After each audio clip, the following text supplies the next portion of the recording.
Assalamualaikum warahmatullahi wabarakatuh. Nama saya Wan Suryani, NIM 2010101038, Prodi Administrasi Publik. Di sini saya akan menjelaskan materi pada mata kuliah Kebijakan Publik. Materi yang akan saya jelas yaitu kontribusi teori kebijakan publik terhadap studi manajemen pendidikan Islam.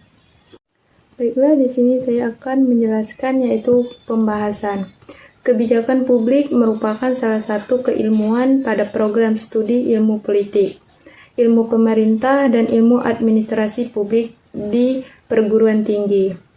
Dari perspektif bahwa pendidikan merupakan salah satu area substantif kebijakan publik akademis yang kontributif bagi pengembangan ilmu administrasi. Manajemen pendidikan termasuk manajemen pendidikan Islam.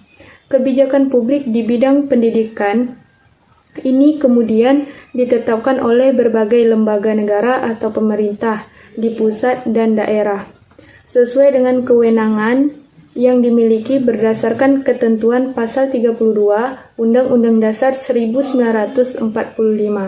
Di antaranya Undang-Undang Nomor 20 Tahun 2003 tentang Sistem Pendidikan Nasional yang menjadi landasan yuridis berbagai kebijakan publik di bidang pendidikan. Selanjutnya yaitu administrasi publik dan kebijakan publik. Dwight Waldo menunjukkan adanya beberapa elemen penting, yaitu terbagi menjadi 3. Yang pertama, struktur organisasi dan otoritas dari setiap institusi yang terlibat. Struktur organisasi dan otoritas dari setiap institusi yang terlibat. Yang kedua, proses pengelolaan, koordinasi, kepemimpinan, pengambilan keputusan, dan relasi publik dalam rangka memanfaatkan berbagai sumber daya pemerintah. Dan yang ketiga, tujuan pendidikan nasional yang ditetapkan berkesesuaian dengan tujuan nasional serta cita-cita bangsa. Selanjutnya, administrasi dan manajemen pendidikan Islam. Menurut Pasal 1 Undang-Undang Nomor 20 Tahun 2003, pendidikan adalah usaha sadar dan terencana untuk mewujudkan suasana belajar dan proses pembelajaran agar peserta didik secara efektif bisa mengembangkan potensi dirinya untuk memiliki kekuatan spiritual keagamaan, pengendalian diri, kepribadian, kecerdasan, dan akhlak mulia, serta keterampilan yang diperlukan dirinya, masyarakat, bangsa, dan negara.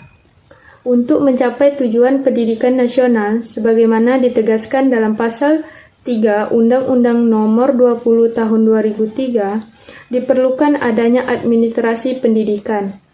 Engkoswara mengemukakan bahwa administrasi pendidikan adalah ilmu yang mempelajari penataan sumber daya, yaitu manusia, sumber belajar, dan fasilitas untuk mencapai tujuan pendidikan secara optimal dan penciptaan suasana yang baik bagi manusia.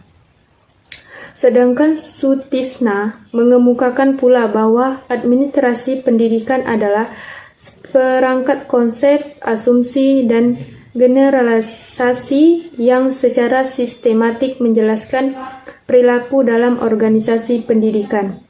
Secara umum, tujuan administrasi adalah untuk menjaminkan sistem kependidikan agar berfungsi sebagaimana mestinya sesuai dengan tujuan dan rencana tindakan yang telah ditetapkan.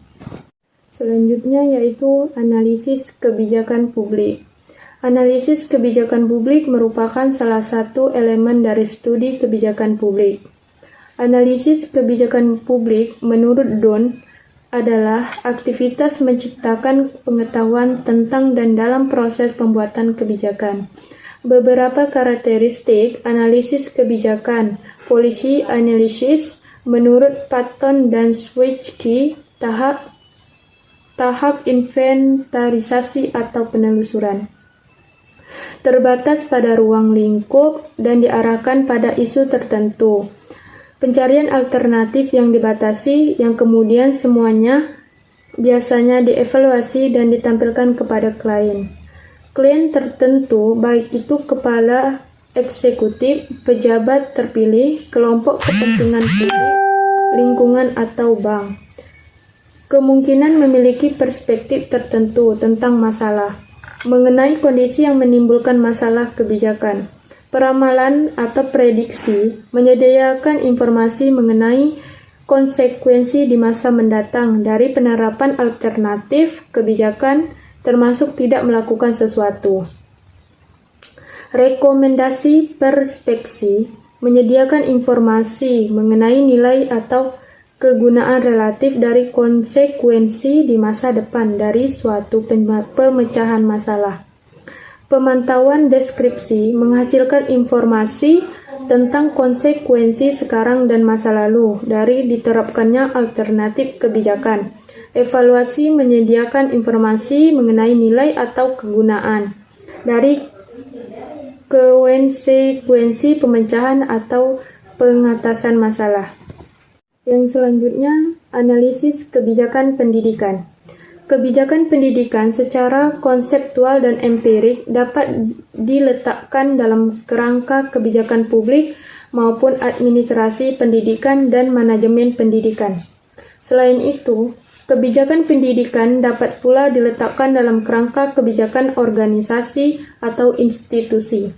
Analisis kebijakan pendidikan pada dasarnya adalah suatu tahap akademis untuk menelaah salah satu aspek dari kebijakan publik. Di antaranya dapat dilihat dari elemen sistem kebijakan publik, komponen kebijakan publik, kategori kebijakan publik, serta tahapan proses kebijakan publik. Yang selanjutnya yaitu kasus manajemen pendidikan Islam. Di Indonesia, salah satu aspek dari manajemen pendidikan Islam adalah pengembangan profesi dosen yang dilaksanakan melalui jabatan fungsional.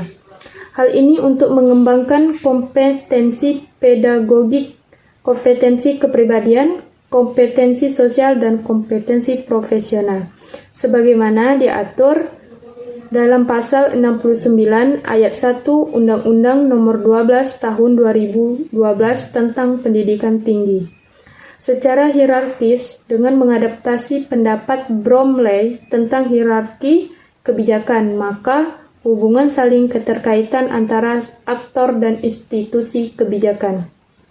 Mungkin ini saja yang bisa saya sampaikan.